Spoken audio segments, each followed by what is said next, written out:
Okay, should be fine. Okay, awesome.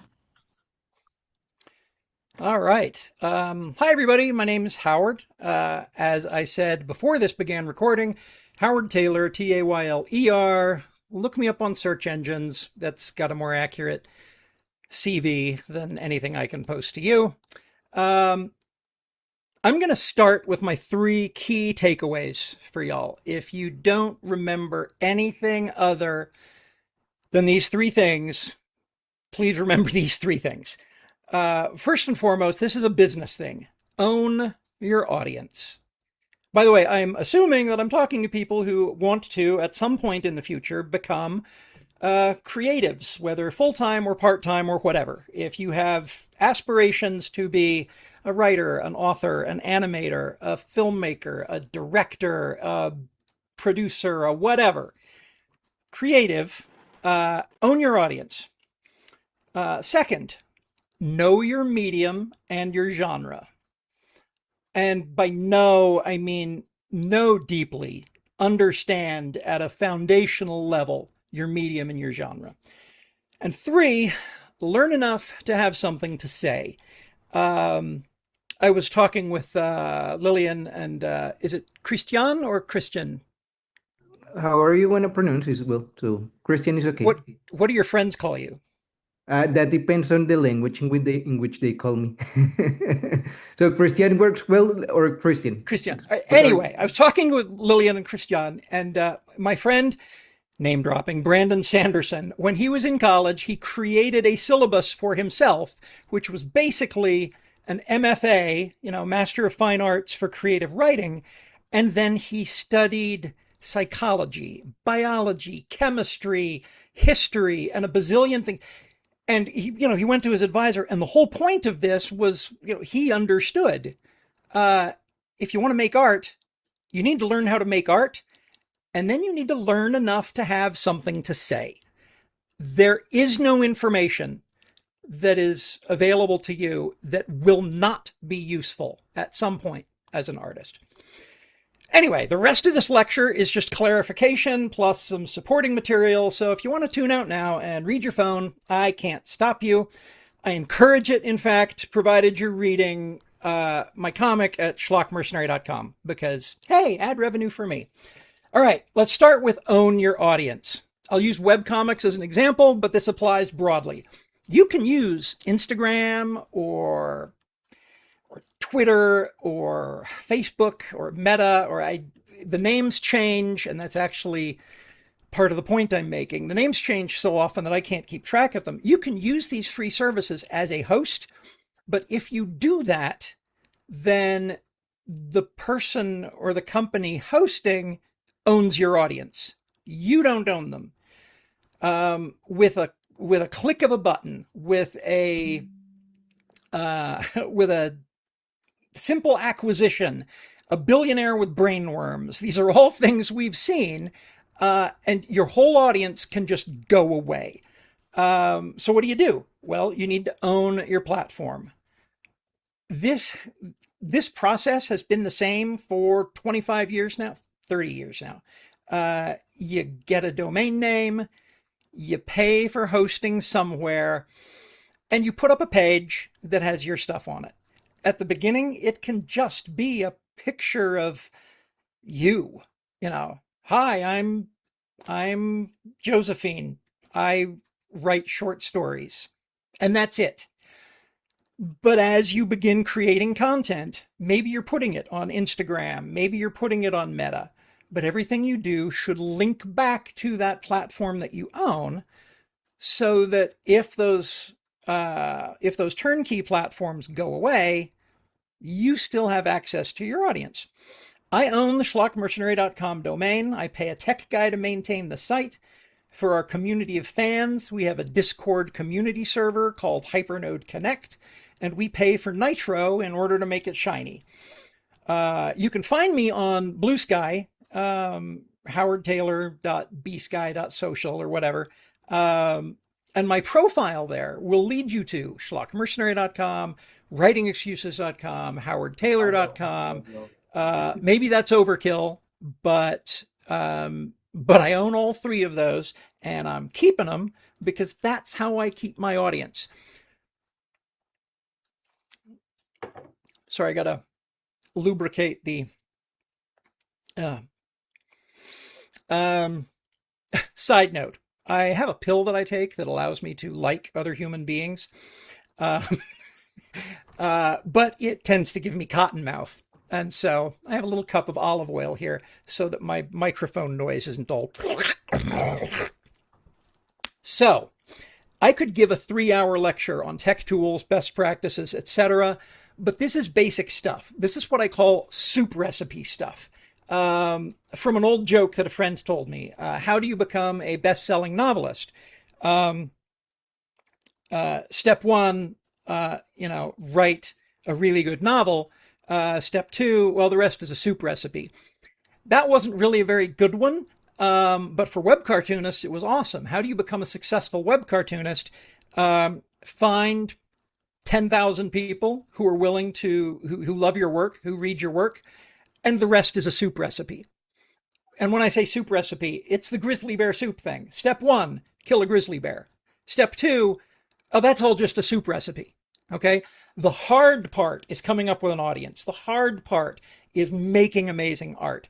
But the businessy technical details, that's basic stuff. You can get that from a bazillion people who aren't me and who are better at it than I am, which is why I pay a guy to handle it.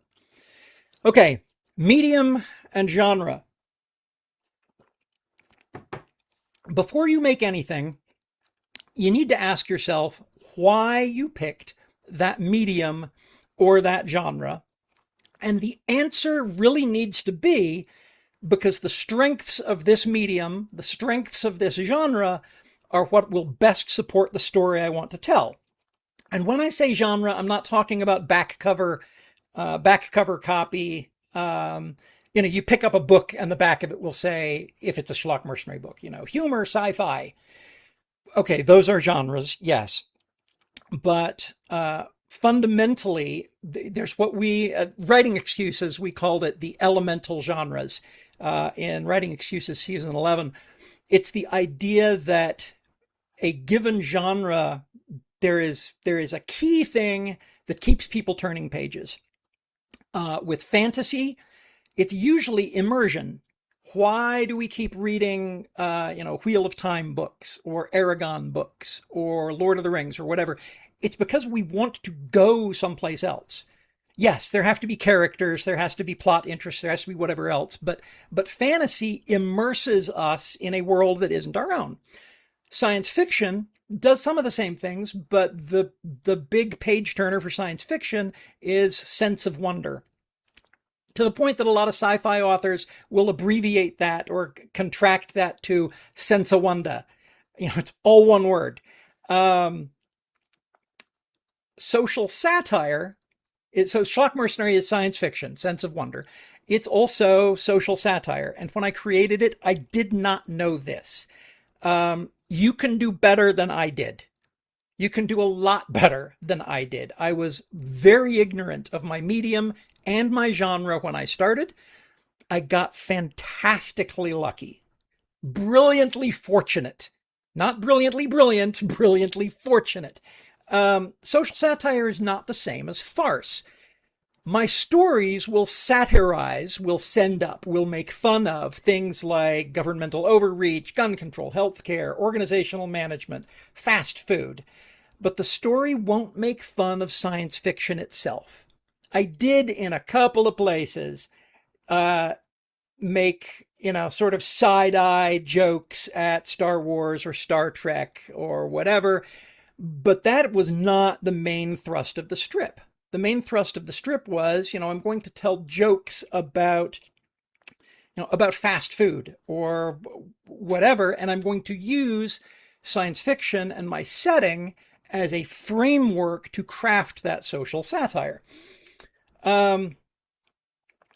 Let's see, scrolling down through my notes, I got those in reverse order. I did science fiction first. Sense of wonder pairs well with my chosen medium because sense of wonder is helped along quite a bit by pictures.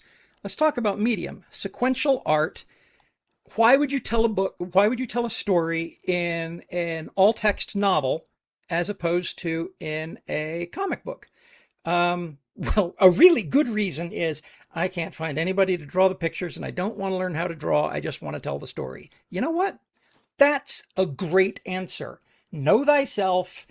Um, and, right. That's awesome. Um, Neil Stevenson, when he wrote Snow Crash, his original plan for Snow Crash was that this would be a graphic novel, but he couldn't find anybody to help him out with the drawing part. And so he wrote a very, very visually evocative novel, which frankly would have played fantastically as a graphic story. Um,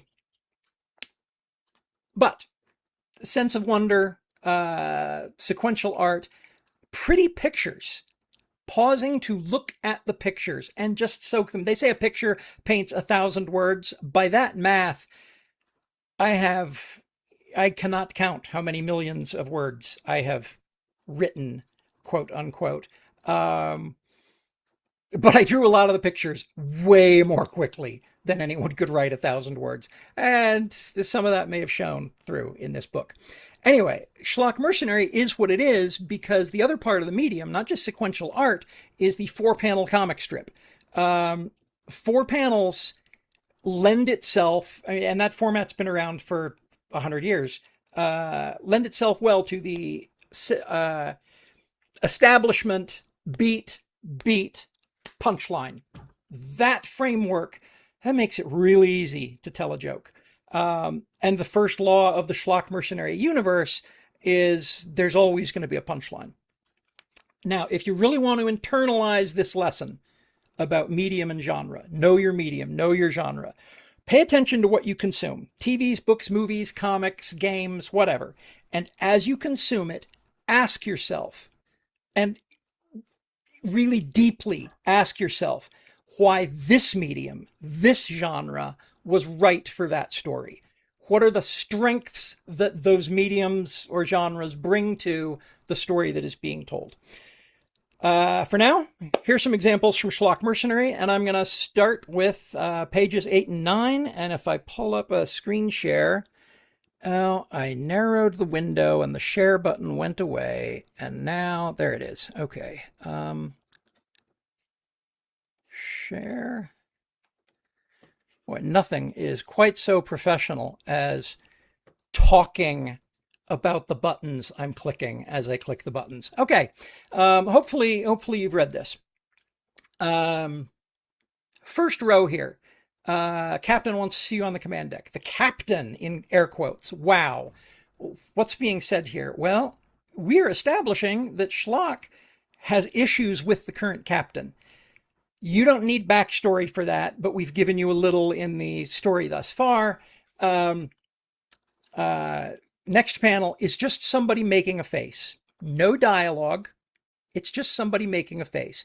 This is strength of the medium. I don't need to write dialogue.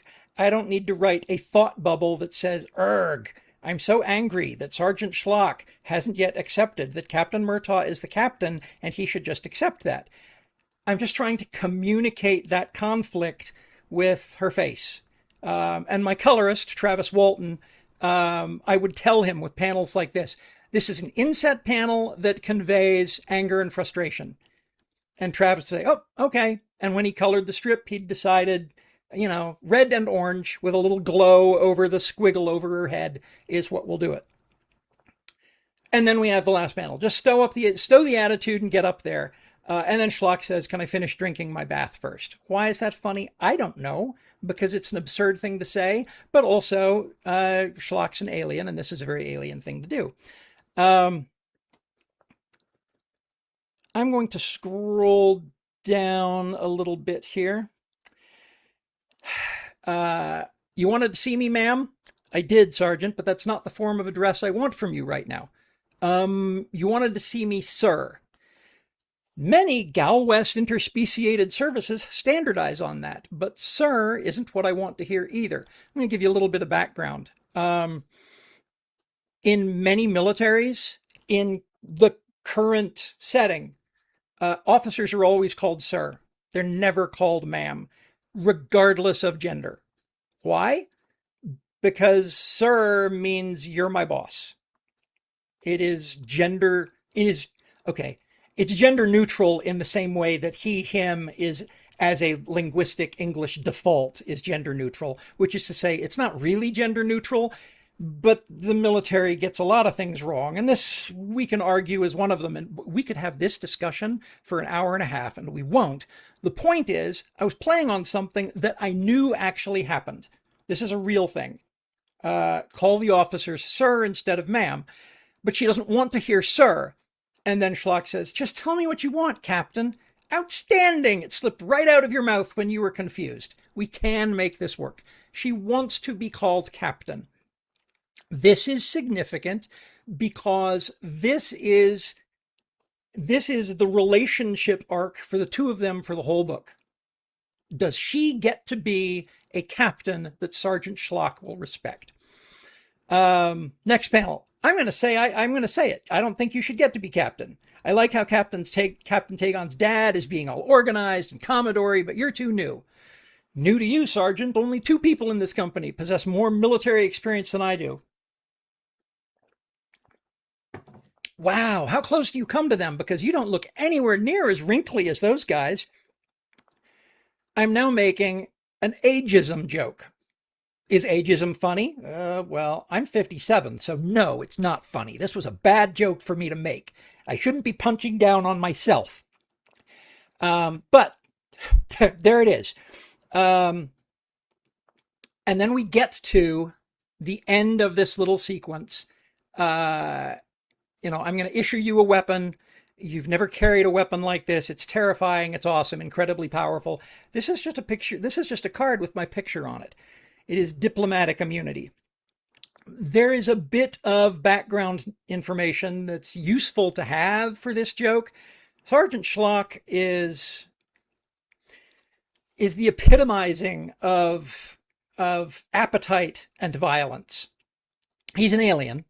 And so he looks like a sociopath, but that's not because he's a sociopath. That's because he's an alien. And you've just handed someone who is functionally, in human society, a sociopath, diplomatic immunity. To me, that's just super funny. And it also sets up story conflict. All right. Page 22. Let's see how quickly I can page down by clicking buttons. Excuse me, Mr. Taylor. Yeah. So I had a question. So later on in the story, you have Sergeant Schlock, or no. There's a moment where it's like kind of portraying a zoo. I don't exactly remember the name of what it was, but is Sergeant Schlock supposed to be like a visualization of feces from another like humanoid figure? Does he look like a poo emoji to you? Yes, and in fact he kind of Then he looks like poo to humans. And is that intentional because of his background? Oh my goodness, yes. Okay, fire. Yeah, that's absolutely, that joke is there. All right. Page 22. All right. I grew up during the end of the Cold War. And there are a bazillion tropes associated with spies and Cold War type stuff. And one of those tropes is, I know that you know that I'm spying, and you know that I know that you know that I'm spying, and I know that you're spying, and you know that I know that I know that you're spying. And that sounds really circular and really ridiculous, but that's a thing that was important because I don't know if any of you are familiar with the term kayfabe for professional wrestling. Professional wrestling is a very, very athletic performance. It is scripted. The only surprises are accidents. But at no point will the wrestlers or the announcers or even the audience members, the people in the live audience scream out, "This is fake." And that's called kayfabe. Everybody is in on the secret and everybody is maintaining the secret. It's not really a secret, but everything falls apart if we say pro wrestling is fake out loud during pro wrestling. just the same as everybody is spying on everybody else. Everybody in the embassy is a spy, whatever. Uh, this was a thing that was understood during the Cold War, but you didn't say it out loud because then Congress critters had to get involved. This might not be a thing that any of you were familiar with, but it's something that was deeply seated in my head as a result of, my growing up. And so talking about somebody being implanted as a cultural liaison, a diplomatic attaché, when in point of fact, their real job is to spy, um, that played uh, directly to the tropes of that. I ran out of words. Sorry. Um, And bottom of page 22. This subterfuge is ridiculous. Yes, the UNS gave me ear and eye implants. On this end, your delegation has bugged my cabin and assigned an alien god of hearing and smell to follow me around. Everything I see, say, hear, or report is out there for both sides. So can we stop pretending to have secrets? Actually, we can still have secrets. It's just you who can't have secrets. And then Schlock says, wow, her handler just said the exact same thing. And of course, the structure of the punchline is alien god of hearing and smell. Schlock can hear because his entire body senses vibrations, and he can smell because he's a perambulatory. He doesn't actually walk. Perslitheratory chemistry lab. Um, anyway, page 49. Oh, page. Why tell a story via sequential art? Because pictures. And yeah, page 49. There isn't a lot happening in these first two rows. We're establishing the setting. We're here. We paid to arrive in style. Debark by the numbers. Don't spoil the effect. Walk like you're cool. And then we see, inset panels of them debarking and trying to be cool. And then Murtaugh says, Sergeant, you have a different appointment. Show me some hustle. And then this last panel, we have Schlock jumping over the crowd to one side while everybody else is doing the cool walk. And we've seen the cool walk in a zillion different movies or TV shows or comics or whatever. And the punchline, that doesn't spoil the effect. He should be out of frame before anybody takes the picture. That's what we call meta humor. The illustration is a photograph from my rendering engine, if you will, and the picture got taken before he was out of frame. Is that a very funny joke? Probably not to any of you, but I loved it, so it's what I told. Page 127, again, cool pictures. And we're going to come back to 127 because that picture is very nearly the justification for the entire book. Well, I guess I do have to zoom ahead. Page 128. You know what? Scroll bar is going to go faster, I bet. Yup. Use the right tool for the right job.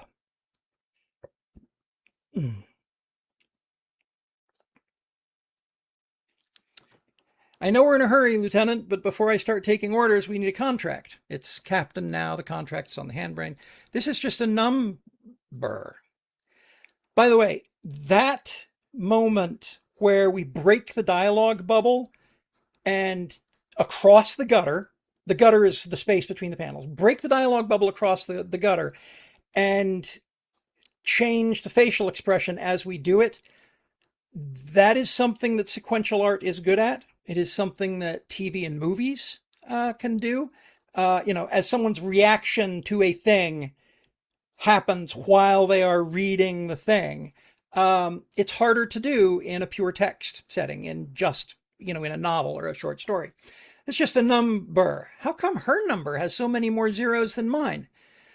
You got the red scooter and a truck full of chainsaws. We made that joke. We set up that joke with two previous panels, and the punchline is almost exactly the same as a previous one. You got the red scooter and a sack full of hammers. And then it's much earlier, a few pages earlier than that. Schlock decides he wants the red one. We have 4 scooters? I get the red one. Why? Why does that matter? You know what? He wants the red one, and character humor, because I'm doing social satire and not farce, leaning into character humor. The character loves the red scooter. He gets the red scooter. Why is that important? He hasn't even pulled the price tag off of it. He doesn't want to use it as a weapon. He doesn't want to break it because it's his now and it's red. Yeah. Okay. Learn enough to have something to say. And I'm looking up at my clock. It looks like we're about 28 minutes in. Is that accurate? Okay. It's an analog clock with a battery. It could be wrong. It's done that to me before. If you want to make art, then learn everything else you touch. Learn everything else you touch. I was drawing pictures at a comic book shop. I worked at a comic book shop. Yeah, that's the wrong phrasing. I did my work at a comic book shop in the same way that writers will often write at a coffee shop. Only I was tight with the owners. I had a drafting table and everything. This kid, BYU student, came up to me and said, "What are you doing?" I said, "I'm drawing comics." He said, "Really? That's interesting." I said, "Oh, thank you. What do you do?" He says, "Oh, I'm not interesting. I'm a student at BYU." "Really? What are you studying?" Food science. I'm getting a master's degree in food science." I said, "That's actually incredibly interesting. In fact, you're learning things right now. You know more about food science than a lot of the people that you could be going to work with because they're out of college and may have forgotten a lot of this. What's the most interesting thing you've learned recently?" He's like, nothing really. I said, "Oh, come on. Most interesting thing you've learned recently." He said, "Oh, do you know what gas chromatography is?" "Yes, I know what gas chromatography is." "Go on, get to the point." He did not say, "How do you know what gas chromatography is?" "I am a human effing sponge. I know what gas chromatography is." He said, "Well, if you look at the gas chromatographs for the volatiles in cheddar cheese and the volatiles in pineapple, there is one chemical missing. And if you add that chemical to artificial cheddar cheese or artificial pineapple, you can make it taste like cheddar cheese." Really? That is amazing. Have I used that in a comic yet? No. Is it cluttering my attic? No, I've got it very carefully indexed under food science because I try to learn everything I touch. And if we were ever in a setting where I am sitting down with a bunch of you students, my preference would be to quietly sit and listen and every so often poke you guys to get you to say really interesting things that you've learned so that I can steal from your brains. This is a useful mindset to have. And it's one that's new to me. When I was my senior year at BYU, I can't remember if it was 8 or 12 credit hours. It was the minimum to be a full-time student. And I had paged things so I wouldn't have any finals. I coasted. And that's a good thing I coasted because in February of that semester, I got engaged, which would have ruined everything while making everything else better, just so we're clear. My friend Kevin, on the other hand, was taking 22 credit hours. And if you wanted to take more than 18, you had to get special permission. And I asked him why. And he was taking things like pottery, metal shop, I can't even remember. It was a long list of things, and many of them had shop fees. And I said, "Why are you doing that?" And he said, "Tuition's paid for $150, which I'm going to guess, I don't know what a shop fee is like at Stanford, but I'm going to guess it's like $500 or $750 if you have a class that has a shop fee. I don't know how higher education works. I graduated a lifetime ago. Your lifetimes, not mine. I said $150 shop fee. Once I graduate, it would cost me thousands of dollars to learn this. So I'm learning it now. Wow, that's really wise. That's incredibly wise. Why didn't I do that? Because I was lazy. All right? Don't be me. Be Kevin. Learn everything. I've gotten better. Yeah, I like listening to people. There's a lot of learning behind the stories in Schlock Mercenary. Once I made a Fig Newton joke in which I conflated the cookie. Y'all know what a Fig Newton cookie is, right? They still eat those, make those, right? Conflated the cookie with the English mathematician, and then in a footnote, I delivered the history of both, along with a fictional future history explaining the conflation. I spent 2 hours researching Newton. I think the city is called Newton, Pennsylvania, which the city for which the Fig Newton is named. Learned the word, what's the double pump extrusion funnel, which was invented in order to make the Fig Newton. I mean, I learned a lot of stuff and packed it into that. It took me 2 hours of research to write essentially one joke. Why? Because art means learning your art and then learning enough to have something to say with your art. Some examples. Way back on page 10. Oh boy, can I get there? Can I get there quickly? Way back on page 10. Boy, this is some dry stuff. Neutrinos are notoriously hard to detect. Look down at your hand. Trillions of neutrinos are moving through it at close to the speed of light, unless you happen to be benefiting from the cover of a unifield shield or sitting in the shadow of a neutron star. The tiny swirling clumps of neutronium inside an antiplant. I am just talking science here. And then a little bit of, future history. The deep ice array on Europa does not depend on hundreds of kilometers of ice for neutrino detection. It uses the same field material, blah, blah. Future tech. At any rate, the illustration of Neosynchronicity's neutrino shadow is stylized for enhanced readability and shows that NSB isn't afraid to do some skywriting with beams of neutrinos. Is that a very good joke? I don't know, but it was fun for me to write. And if I didn't write it, people were going to email me as soon as the strip aired and say, it is impossible to generate that kind of, readable text resolution using neutrinos. We can't catch them fast enough. My universe, my rules. I guess I have to explain them to you so you won't email me. Page 46. I made a joke about uplift technology. Big day tomorrow. In bed, I know. Almost done, sir. Again, sir, to an officer who is female. This place is posh, but with just a bit of tweaking, I can sleep the way an ape was meant to sleep.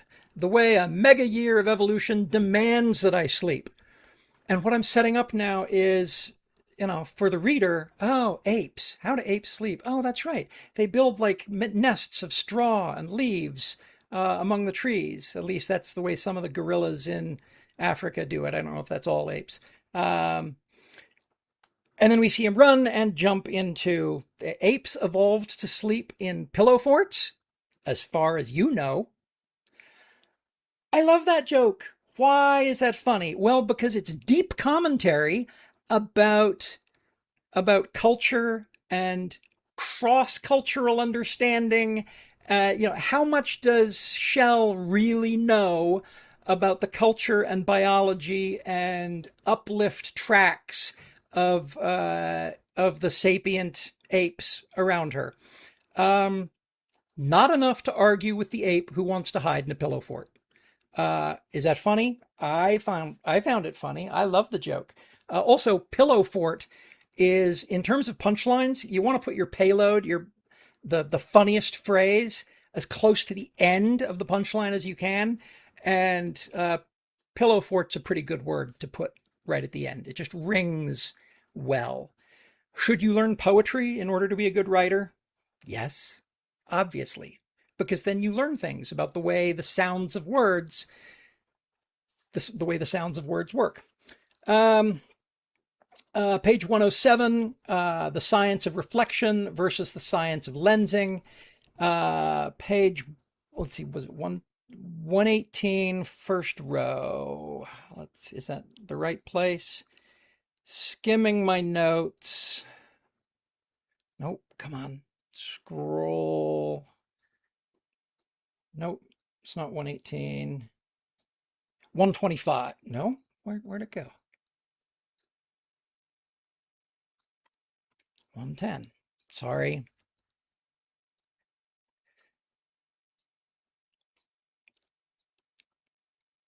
Okay. This is Sync Leo 6 actual.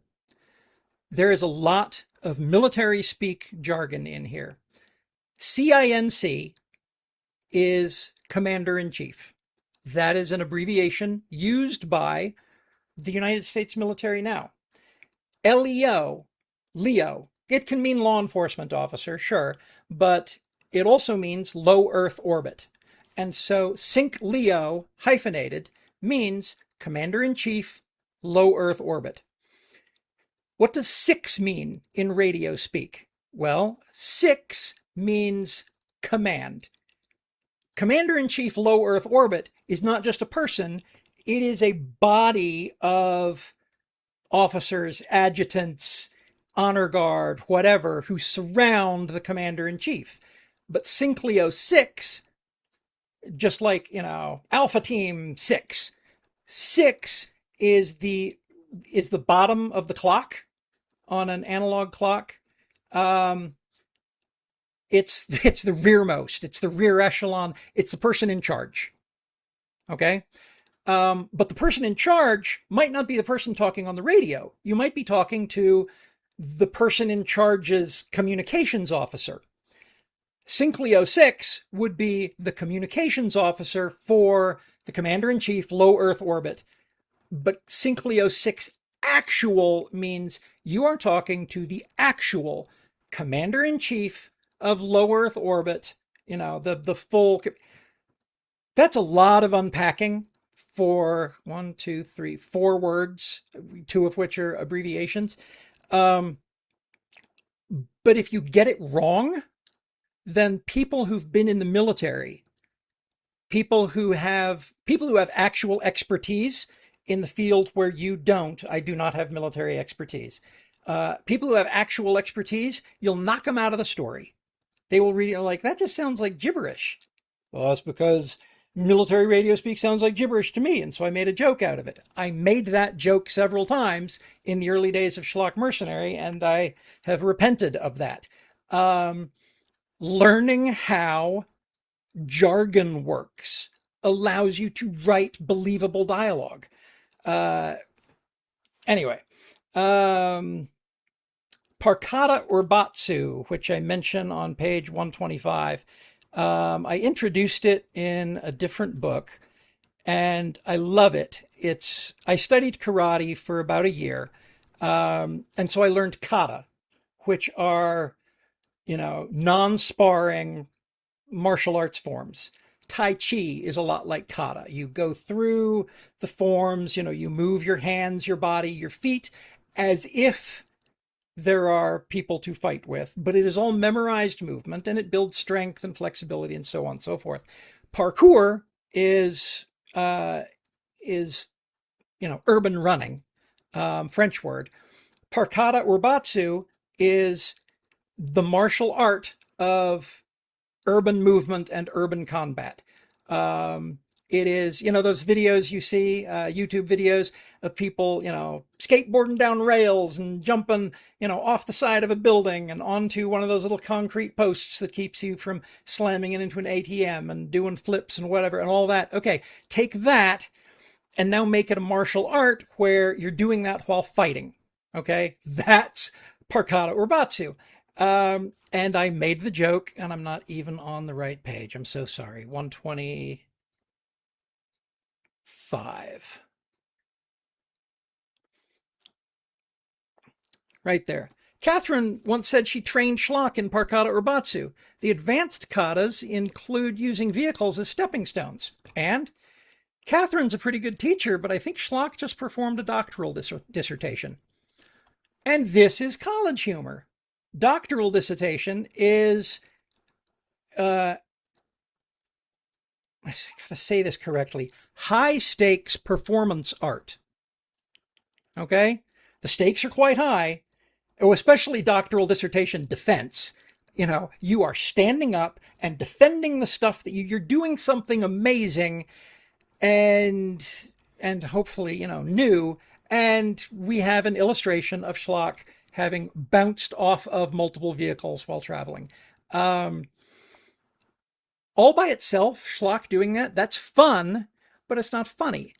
describing it as a doctoral dissertation, boy, that fills my heart with glee. That just makes me happy. Um, there might be a theme here.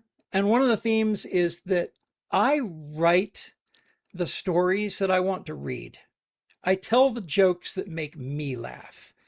Um, it's entirely possible. Boy, here's the thing that might have been bullet point number 4 at the beginning. Don't chase the market. Chase what you love. The market may say, oh, it's time to do sparkling vampires again. If you don't like writing stories about sparkling vampires, don't.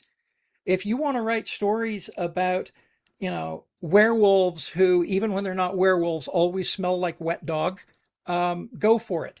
If that's what, and full of good boy metaphors, fine. Tell that story. Are editors looking for it right now? I don't care. If you write something that you are passionate about, that scratches your itch exactly, and you write it well, then editors and audiences will sense that. They will feel the passion. And the market is big enough now with, the internet reaching kind of everywhere. You can find an audience for that weird thing that you want to make. All right, page 127. I promised we'd get to this. Here we have kind of a culmination of, I love lemonade. That's not the culmination of it, though. Culmination of learn stuff, know your genre, know your medium, and own your domain name doesn't fit in here. Sorry. So not a full culmination. I studied for 3 hours all of the uses I could find of the word cavalry, because I wanted to be able to do in panels the beat punchline, which meant, rule of 3. I need cavalry on horses. I need cavalry on something else. I need cavalry as a rescue. I need someone calling for rescue in order to support the final row. Sergeant Schlock has no horse, no armor, and no sword, but even the mightiest Mongol horse warrior would see in him a fit heir. That picture was so much fun to draw.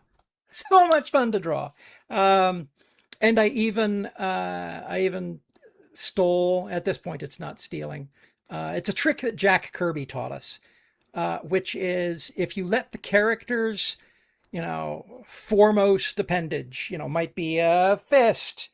If you let it break the borders of the panel, it's even closer to us.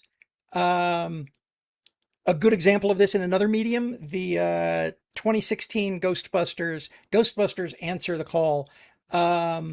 The 4K version of that is letterboxed on my TV, and the movie was in 3D. There were 3D glasses, 3D showings available for the movie, but mine doesn't do 3D.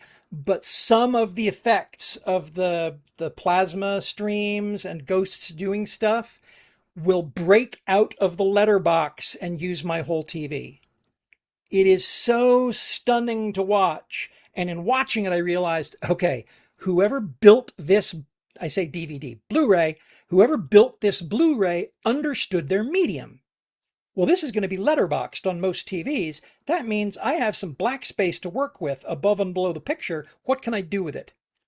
Well, I can do something Kirby-esque. I can break the panel. I can break out of the letterbox, and boy, is it effective. Really amazing. This panel was in my head long before I got around to actually drawing it. Most of the story is designed to set up Sergeant Schlock gets to be cavalry with a chain saber. Now I'm playing Warhammer. Chainsaw and a hammer. All right.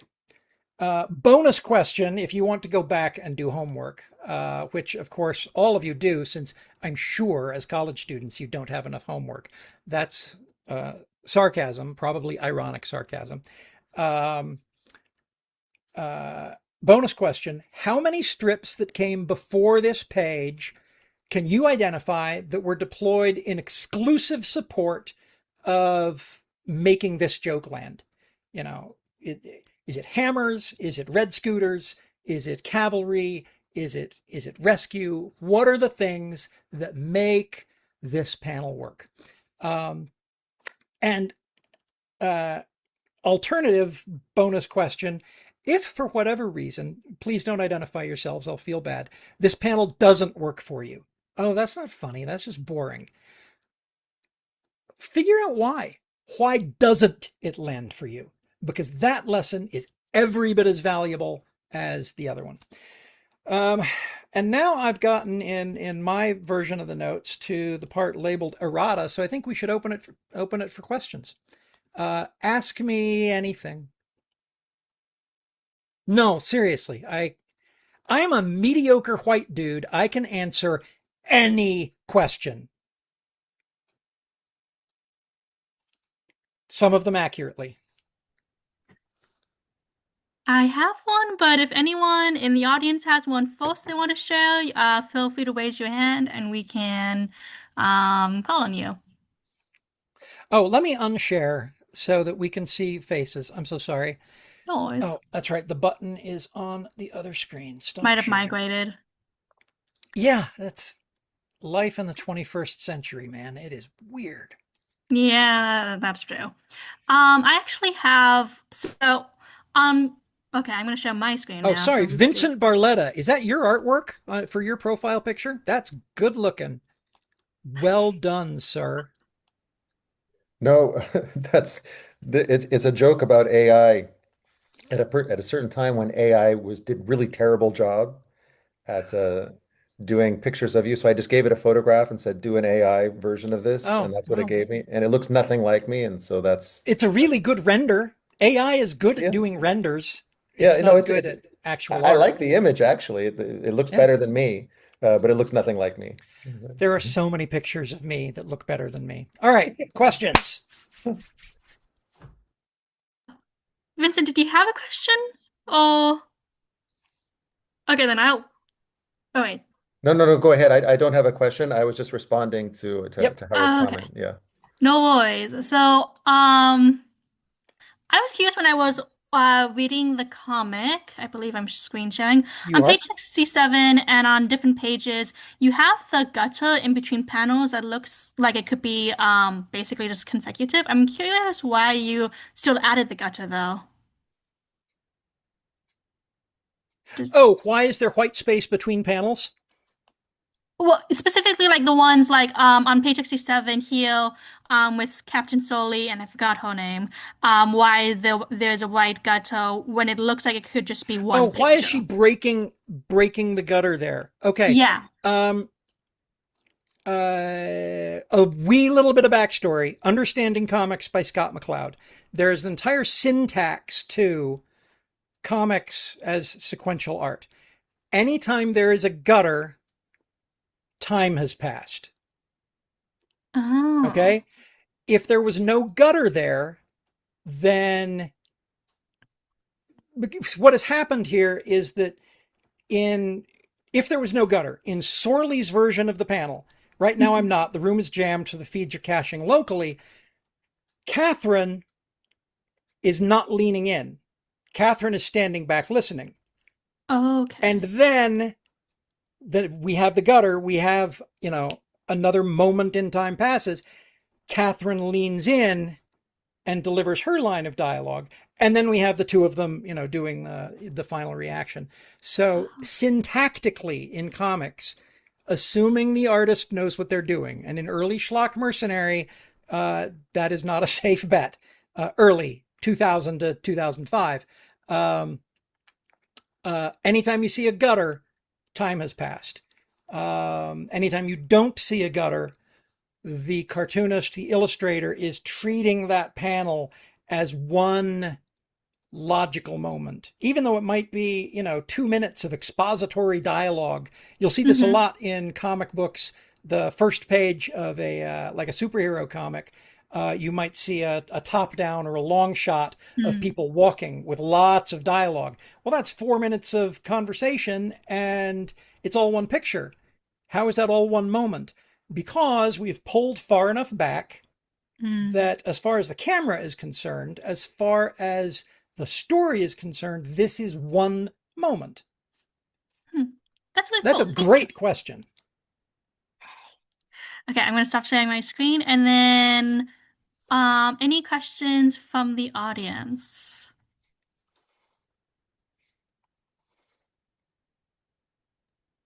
I could have a question. So yeah, but I mean, it will be great if at some point students also come up with questions. But anyway, I have a question, which is, you spoke a lot about know your medium and also kind of know your audience. And I found that interesting because like we've read this book and we read it as a book, but the original medium wasn't like printed book, but it was webcomic. And I found that transition really interesting because as a webcomic, you're working a lot with like the comic strip and the gags that you have like in each one. Um, but in the book, we read more the story maybe than the Which individual. am I allowed to use mild profanity? Because there's two answers here. The first answer is shit, you weren't supposed to notice that. Um, Mhm. but the real answer is yes. The medium here was one day at a time. And a day in Schlock Mercenary is either a 4 panel weekday comic or a multiple row, a 6 to 10 panel Sunday comic. Why did I use that format? Because I grew up reading newspaper comics and I thought that was how it was done. Would Schlock Mercenary have been better if I had written it the way Team Folio, especially Phil Folio, does Girl Genius, where they release one page? Used to be Monday, Wednesday, Friday. I haven't kept up, but they would release a whole page at a time, so that when they went into print, what you were reading in print was presented the same way it was presented when you read online. Maybe it would have been better, maybe it would have been worse. I don't know. One of the things that I've heard repeatedly from people who read the books is reading the books is kind of tiring because every 4 panels there's this emotional event. Go ahead and call it a punchline. You're supposed to be laughing. There's this emotional event and I have to stop and process it. I have to I have to take a breath, and the pages are not really laid out to do that.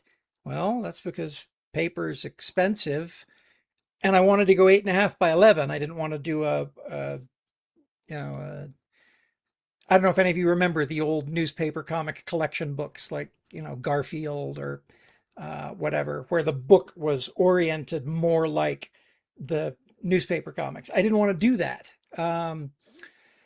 But yes, it's and the third answer is it is what it is. I was making a thing online and it worked really well online. And when I put it in print, it suffered a little bit, but the resolution was better. And there were things that I can do in print that I couldn't do online. Throwing the, concept sketches and stuff in places where the pagination required it. Adding a bonus story. The bonus story at the very end, that was actually written for pagination. That was never meant to be read online. And so that one reads more like a conventional comic book. And one of the things about conventional comic books, and this is a thing that everybody should know, and Scott McCloud talks about it. Comic books that you page through are written to the page turn. Writing to the page turn means that when you are looking at, and this is going to be backwards for everybody else, when you're looking at the lower right-hand corner of a page, it should be asking a question. Oh no, who's on the other side of the door? Oh no, what's going to happen? And then you turn the page, and the first thing you see is the lower right-hand corner of the page spread, but you haven't read this part yet, okay? So this needs to not give away what's happening here? This needs to be asking a question that doesn't make any sense to you yet because you don't have what comes for. And you turn the page and then you look at this and there's the answer to your question. Writing to the page turn is it is a science. It's also an art because it is necessarily an art. But you can tell when a comic book hasn't been written to the page turn because you'll turn the page and you'll feel like there were spoilers when you turn to the page. Um, it's anyway. So when I write the bonus stories, I try to write to the page turn. That's not something that the online comic is able to do when put into print. Long answer to a very short question, but the best answer really is shit. I wish you hadn't noticed because I I want it to be perfect. Yeah, no, but I don't see it as bad as well. Like the focus, like in the book, is like the story, and like you also get the jokes, jokes. But probably like in the book, you are able also to appreciate like the story, like the narrative, and also like since the story had like a lot of intrigue and going on, like probably that's something that you get to appreciate a little bit more in the book. Thank you. One of my favorite things about this story is the bad guy's plan. We never actually get to meet the bad guys, the real bad guys, because it doesn't matter. But their plan is one which follows, and in military tactician speak, don't plan a single path to victory. Plan so that all paths lead to victory. In business environments, we sometimes call this, contingency planning, planning for failure. You have a plan and then you ask yourself, what are the most likely responses to the first phases of my plan? What can I do to make sure that those responses are things I've accounted for that will also result in my success? And I was very, very pleased with how successful the enemy was. And the only reason the enemy didn't win is that the response that they hadn't anticipated was the existence of the no user serviceable parts inside gun. You made a little hand signal, which means I think we're out of time and you need to do a thing. That was me snapping because it was cool. But we are getting close to Oh, time.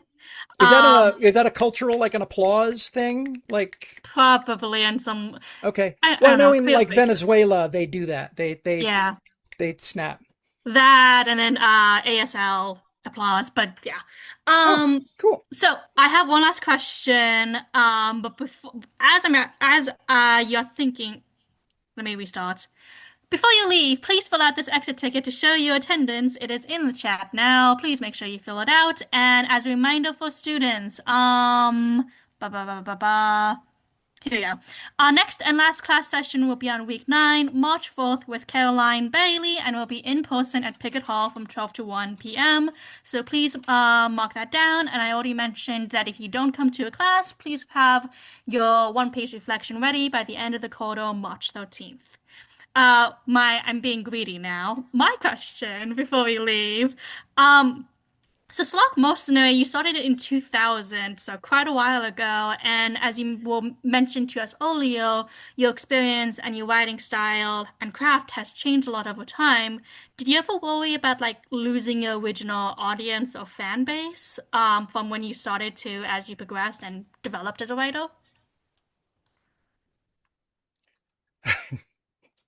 Um, I worried about a lot of things. Fail. I had, uh, I'm trying to remember how the joke is told. It's a very comic book sort of joke.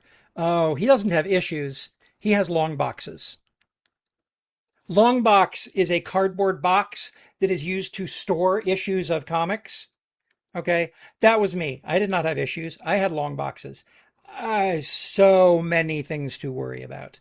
Um, Losing my audience by growing as an artist wasn't actually one of them because my original audience was around 1,500 people.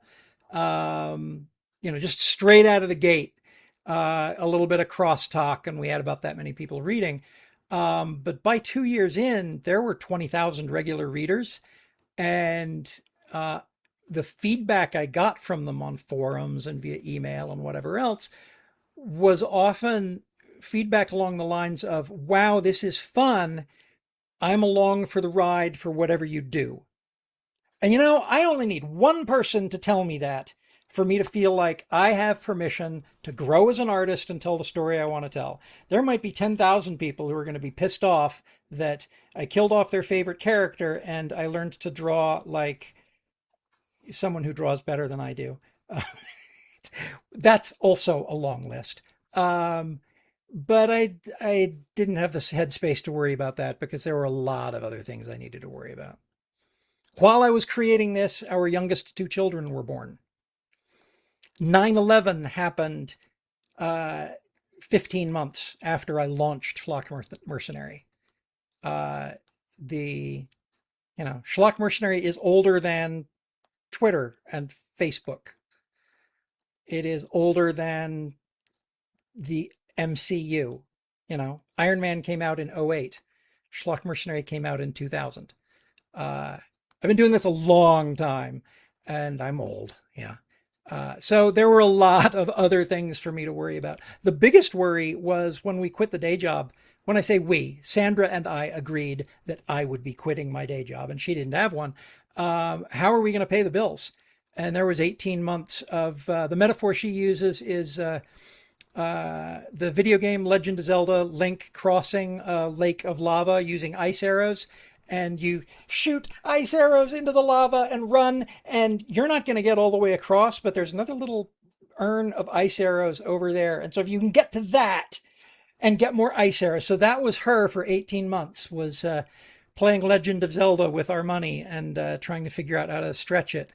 And then we released the first book. This was pre-Kickstarter. Released the first book in 2006, and pre-orders cleared publication costs and about $25,000, which at the time was enough to pay the bills for 6 months. And so, yeah, we did pre-orders, and then Sandra was like, okay, I have enough ice arrows to get us to August. Can we get another book out in August? Those were the kinds of things I was worrying about. I don't want to stress anybody else out. Thinking about money is the worst. Talking about money is the worst. Thinking about it is second worst. Not making it, I think, is the worst. Oh, not making money is, yeah, awful. But yeah. Thank you so much. I Thank really you. appreciate it. This has been awesome. I would love to have had the opportunity to sit down in person and just fly on the wall as you young, brilliant people talk smack about whatever, because I will learn from you, especially if you don't intend for me to. So, I Keep in mean, mind. like the invitation is open, and like it could happen next year. We're kind of planning with Liliana Stanford Comic Con. I would love to be a part of that. That'd be so awesome. Okay, Okay. I know let's give an people have applause. other schedules, so thank you so much for your time, Howard, and absolutely love talking to you and getting Oh, to get thank you. in like author curated instruction into the Schlock Mercenary universe. So thank you. Students, you're free to leave whenever. I know everyone has another class to rush off to, but thank you for being here.